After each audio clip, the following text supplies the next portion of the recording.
पाकिस्तान में इन दिनों इसराइल की तरफ से पाकिस्तान में इंसानी हकूक़ के हवाले से दिए गए बयान की गूंज सुनाई दे रही है।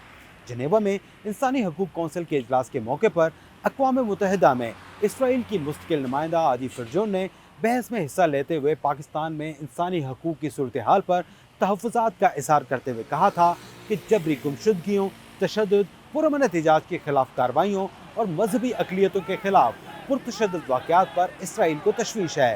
Israel remains deeply concerned about the overall human rights situation in Pakistan, where enforced disappearances, torture, crackdowns on peaceful protests, and violence against religious minorities and other marginalized groups remain prevalent.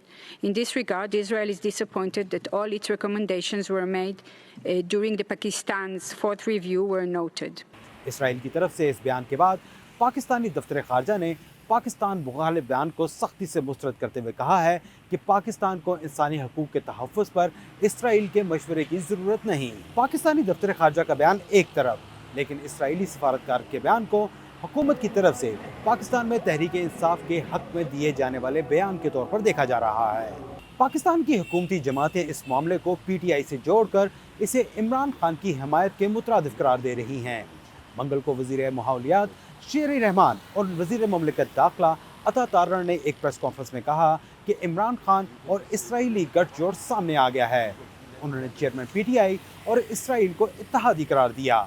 शेर रहमान ने कहा कि Israel की इंतहाई दाएं बाजू की जमातें इमरान खान की हिमायत कर रही हैं। मुबसरीन का कहना है कि इमरान खान के खिलाफ हुकूमती जमातें मुख्तलिफ बयानियाँ बनाने की कोशिश कर रही हैं और इसराइल की तरफ से ये बयान सामने आने के बाद पाकिस्तान में इसराइली मुखालिफ जज्बात को उभार कर आइंदा इंतखाबात पर असरअंदाज होने की कोशिश हो रही है। मुबसरीन के मुताबिक इस पर पाकिस्तान की सियासी जमात के खिलाफ मुहिम चलाने के बजाय इसी फोरम पर ज़्यादा मौसर जवाब दिया जाता तो बेहतर होता।